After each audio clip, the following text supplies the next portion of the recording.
প্রিয় ভিউয়ার্স, আমি ভালো আছি। আশা করি আপনারা সবাই ভালো আছেন। হঠাৎ ঘরে বসে বন্ধুদের সাথে আড্ডা দিতে দিতে দু এক কথার মাধ্যমে আমাদের ঘুরতে চলে আসা, ট্যুরে চলে আসা। আমার ফ্রেন্ড বলতেছিল ওর খালা বাড়ি, আমরা ভিডিওতে দেখতেছিলাম টিভিতে, যে লাভা উপজেলা, খুব সুন্দর পাহাড়ি এলাকা। তো এটা দেখতে দেখতে এক বন্ধু বলে বসে যে আমার খালা বাড়ি ওইখানে, খালাতো বোনের বাড়ি পাহাড়ের ভিতরে। তো সেইভাবে তারা বলা হয় আচ্ছা চলো তাহলে আমরা কালকে ঘুরে আসি, সেইভাবে আমরা হঠাৎ করে চলে আসা। আমরা চট্টগ্রাম থেকে আসছি, প্রথমে আপনার বদ্রাহাট থেকে বাসে উঠছে, সেখান থেকে এসে নামছি আপনার চকরিয়া। চকরিয়া থেকে আবারও বাস যোগে আমরা লাভা উপজেলায় যাই, যেখানে ভাড়া নেয় 70 টাকা মাথা পিছু জনপ্রতি। সেখানে নেমে আবার আমরা অটো বা ইজি বাইক করে পাহাড়ের ভিতরে যাই। সেইখানে যাইতে মাথা পিছু ওইখানে জনপ্রতি ভাড়া নেয় 50 টাকা। তো আমরা যা পৌঁছাই সেই বাসায় থেকে একটু রেস্ট নিয়ে, আমাদের ফ্রেন্ডের খালাতো ভাইয়ের বাসায় থেকে রেস্ট নিয়ে সেখান থেকে আমরা এবার চলে আসি গহীন পাহাড়ে ঘুরতে। পাহাড়ের ভিতরে আরেক গ্রামে যেতে যেতে উৎসাতে, সেখানে তার খালাতো বোন বিয়ে দেওয়া। তো আমরা সেখানে উদ্দেশ্যে রওনা হয়ে, এটা সেই পাহাড়ের ভিতরে রাস্তা, অবশ্য আমরা যাওয়ার সময় হেঁটে গেছিলাম, এখন মোটরসাইকেলে আমরা, এটা ফেরার পথের ভিডিও, যাওয়ার সময় ভিডিও করতে পারি নাই, হেঁটে হেঁটে গেছিলাম। ভিডিও করতে পারি নাই বললে ভুল করছি, কিছু ভিডিও আছে, অনেক ভিডিও আছে, এগুলো আপনাদের দেখাবো পরবর্তী সে ভিডিওগুলো দিব। তো এখানে হ্যাঁ, পায়ে হেঁটে যাওয়ার কারণ ছিল এক তো প্রকৃতি দেখা, দ্বিতীয়ত হচ্ছে আপনার এরা যে বাইকটা আমরা উঠছি, এদের বাইক চালানো দেখে আমরা ভয় পাইছিলাম। ভয়তে আমরা, সত্য কথা বলতে, ভয়তে আমরা আসলে বাইকে উঠি নাই। এত স্পিডে বাইক চালায় কি আর বলবো আপনাদের। আসলে এদের চালাইতে চালাতে অভ্যাস হয়ে গেছে, এদের সমস্যা হয় না, কিন্তু আমরা দেখে তো ভয় পাইছি, এর জন্য উঠি নাই। কিন্তু পরের দিন ঠিকই সেই বাইকে উঠে আসছে, কিন্তু আসছিলাম যার বাইকে, খুব সুন্দর গতিতে বাইক চালাইছে, ওভার স্পিড নেয় নাই, ভালো লাগছে।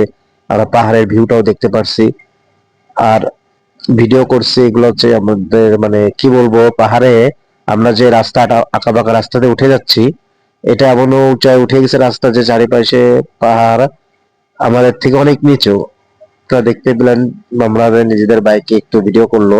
পিছনে যে ছেলেটা বসে আছে ওরই খালাতো ভাইয়ের বোনের বাসায় আমরা গেছিলাম, ওই ভিডিও করতেছে, আমি মাঝখানে বসে আছি মোবাইল দিয়ে। আমরা ক্যামেরাও নিয়ে গেছিলাম, ভিডিও করতে পারি নাই, মোবাইলও ঠিক মতো ভিডিও করতে পারি নাই, কারণ আমাদের ফোনে বা ক্যামেরায় চার্জ ছিল না। আর আমরা এটা বুঝে উঠতে পারি না যে এখানে কারেন্টের এত সমস্যা থাকবে। আমরা যে খালাতো বোনের বাসায় গেছিলাম ওইখানে এক রাখছিলাম, ওইখানে সৌর বিদ্যুৎ, পুরো এলাকায় সৌর বিদ্যুৎ, কোনো এমনি বিদ্যুৎ নাই। তো বৃষ্টির কারণে, মেঘলা আকাশ, বৃষ্টির কারণে খুব একটা চার্জ দিতে পারে নাই সে, চার্জ ছিল না, লাইট গুলো খুব মানে নিভু নিভু ভাবে জ্বলছে। আমরা মোবাইলে চার্জ করতে পারি নাই, ক্যামেরা চার্জ করতে পারি নাই। তো এমনকি নেটওয়ার্কের খুব প্রবলেম ছিল, এখানে গ্রামের কোনো নেট নাই। তো এটা তো আমি আগে থেকে জানতাম না, লাইভ করতে চাইছিলাম। তো আমি গ্রামীণে পর্যাপ্ত পরিমাণে নেট এবং মিনিট ঢোকাই নিয়ে গেছিলাম। তো এখানে আসলে তো অকার্য হয়ে পড়ছে আমার গ্রামীণ সিমটা। তো রবি সিম আমার কাছে ছিল অবশ্যই, ওইখানে থেকে আমরা ফোন দিয়েছিলাম, যে ভাইয়ের বাসায় প্রথমে গেছিলাম, সেখানে বাজারে ফোন দিয়ে কোনো লাভ হয় নাই। ওদের শুক্রবার থাকাতে কোনো লোডের দোকানে টাকা ছিল না। পরে শেষ রাত্রের দিকে 9টা 10টার দিকে চট্টগ্রামে কল দিয়ে আমি রবিতে 100 টাকা যে কোনো ভাবে রিচার্জ করেছিলাম। তো সেভাবে ওইটা দিয়ে আমি বাড়িতে যোগাযোগ করছি, আগে বাড়িতেও যোগাযোগ করতে পারি নাই। দেখেন কত সুন্দর ভিউ আমার বাম পাশে, আপনারা দেখতেই পারছেন পাহাড়ের ভিউ। আমরা এখন কিন্তু নেমে আসতেছি সেই গ্রামের দিকে। যাই হোক, বারাসায় যোগাযোগ করছিলাম, কিন্তু কথা বলছিলাম, কিন্তু আমরা ভিডিও ভালো করে করতে পারি নাই বা লাইভও আসতে পারি নাই, শুধুমাত্র চার্জের কারণে বা নেটওয়ার্কের সমস্যার জন্য। আমরা প্রায় চলে এসেছি, আর কিছু দূর গেলেই আমরা যে ভাইয়ের বাসায় প্রথম দিন উঠছিলাম এসে, সেখানে যাবো। ওইখানে আমরা দেখতেই পাবেন, দেখা যাবে, আমরা চেষ্টা করবো। দেখেন আমরা আশেপাশেও ভিডিও করছে রানিং মোটরসাইকেলে, দেখ মোটামুটি যেটা করছে আলহামদুলিল্লাহ ভালোই করছে। রানিং মোটরসাইকেলে এক হাতে মোবাইল ধরে যে ভিডিওটা করছে, মোবাইলের ভিডিও, মোটামুটি যেটা হয়েছে আমার, আমি সন্তুষ্ট। এই ভিডিও করার, যেটা আমি করি না, এটা ও করছে।